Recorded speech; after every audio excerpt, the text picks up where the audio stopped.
All right, you know the deal. Now that it's September, we've seen a lot of prospects getting called up to teams with the rosters slightly expanding, a lot of movement back and forth. This is a time where teams have to decide which rookies might help them down the stretch, but which of those prospects might actually help you down the stretch for fantasy. Well, you already know who's been called up on September 1st, and we've already identified a lot of those players who got the call before it happened.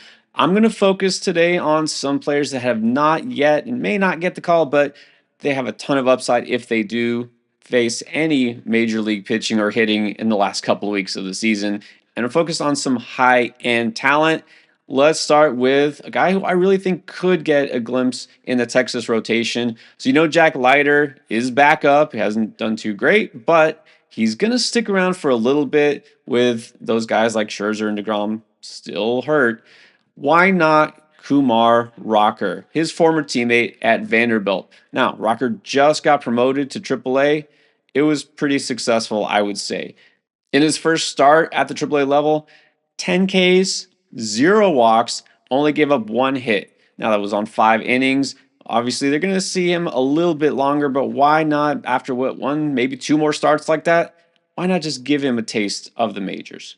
Across multiple levels this season in the minors, 1.71 ERA and a 0.79 whip. This is why he was one of the most talked about prospects when he was at Vandy and why he's been drafted multiple times.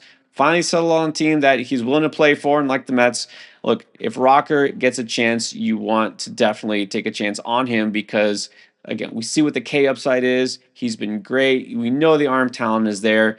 Will it happen? I have a feeling that it will. Again, it's not going to happen necessarily this week. It might be 1 or 2 starts at the most. But if you're still playing it out in a roto league or you play all the way to the end in a weekly league, it's worth it. And of course, if you're in any sort of keeper or dynasty league, just go get him now.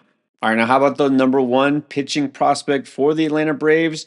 Yeah, we already saw Hurston Waldrep earlier this season, and it was ugly. There's a reason why he did get sent down. Yeah, he was hurt, but he got hurt emotionally a lot more before he got hurt physically. Across those 2 starts with the Braves, 13 earned runs in 7 innings, and even worse and ugly, 8 walks to 3 strikeouts. Now, of course, Waldrop is the Braves' number 1 prospect for a reason. Very talented guy. Obviously, his very first taste of the major leagues, it happens to the best of them. So, had time to heal, had time to bounce back. He's been working back into game shape, but also into, say, starter shape as far as depth and going into maybe the 6th, 7th inning sometimes in games. Last start was finally pretty good. He only went 5 innings, but he allowed 1 run. He's only allowed in 3 of the last 4 starts either 1 or no runs.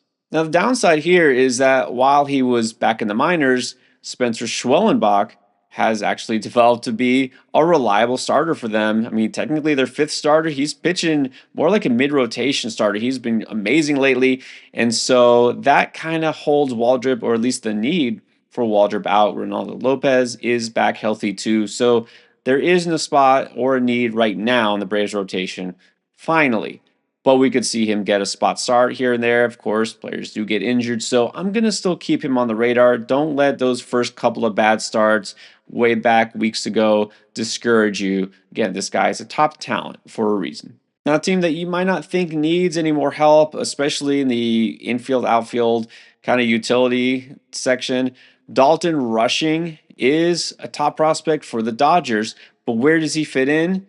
Well, nowhere right now, because finally the Dodgers are healthy, at least in the lineup, not so much in that rotation, but he can't help them there. But Max Muncy is back. Tommy Edman is playing. Chris Taylor is back. They just recalled Andy Pajes. So there's really not a spot for Rushing, but they still might give him a crack because they could use a boost on their bench. And Rushing is technically a catcher, but a guy who can also play outfield or even just slot in at DH. There's always use for a guy like that. And of course, injuries do tend to happen, especially to a team like the Dodgers this year.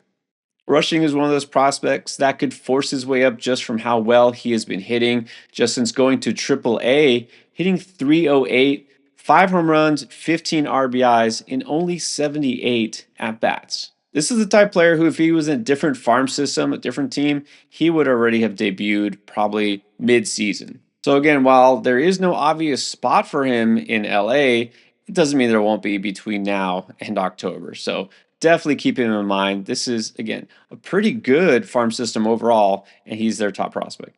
Now, Christian Campbell is not the top prospect in Boston. In fact, according to MLB Pipeline, all the way down at 30th on the list, but he's going to shoot up that ranking before long because he is a nothing but hit in the minors. Only 11 games since he's gone up to the AAA level, and in that time, he's hitting 302, 3 home runs, 3 stolen bases, and 12 RBIs.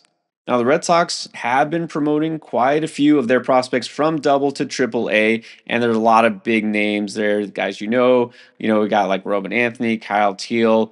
There's a lot of prospects we want to see debut in Boston, but I feel like this one makes the most sense because Campbell, a little bit older than some of those other guys, and also second base is still an area of need here. It's been a revolving door, kind of a mess for the Red Sox. Of course, Trevor Story just out, cannot stay healthy.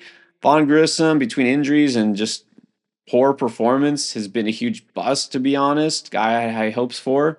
This season has been lost for him. David Hamilton has been nice at times, but he just hit the IL. And then they just have some guys that are just kind of revolving and, here and there. Fine utility types. Why not give somebody like Campbell a shot down the stretch? Can't say for sure this will happen. It does make sense to me, but let's see if the Sox feel the same way. They are still pushing to try to get that wild card spot. If there's one promotion that just seems long overdue, it's Davison De Los Santos, who, remember, is now a Marlin. Remember that De Los Santos came over in the AJ Puck deal for the deadline. He's a player who was in the Arizona system, was briefly claimed in Rule 5 by Cleveland, then sent back to Arizona. Looking like a huge mistake now because he's been crushing all season long, and since switching organizations, no change. He's still crushing. Across AA and AAA this season for both the Diamondbacks and Marlins systems, De Los Santos has racked up 36 home runs, 108 RBIs, and he's batting .305. Now, you've got to wonder why a team like the Marlins wouldn't just bring him up and put him in the lineup, but then you remember it's the Marlins. Look, right now, technically at first base, they have David Hensley, a guy they just kind of claimed from Houston, and he's out there. No offense, but he should not be holding off a prospect like this. I do have some hope because what we've seen in the last couple of weeks, remember I mentioned Griffin Conine just about a week ago. He got the call, and he's actually hitting pretty well so far. Connor Norby, disappointed that he didn't immediately get on the big league squad, but he's up, and look what he's been doing. He's raking lately, definitely on fire. Worth adding even in your standard 12-team redraft leagues. De Los Santos, as soon as he gets the call, which it's got to be this season, right? Yeah, he's going to be worth picking up even in your roto leagues. We will still see plenty of prospects getting some major league action, and we're going to continue to try to predict who it is and identify the ones that are actually worth your attention in fantasy, no matter what the format is. So keep it locked here, at least for the next couple of weeks. And of course, you should continue to make those tough decisions on not only who to pick up and stream, but who to cut. So I just talked about some players. Whether you should really trust them or not, that's the latest video. You should definitely watch if you haven't already.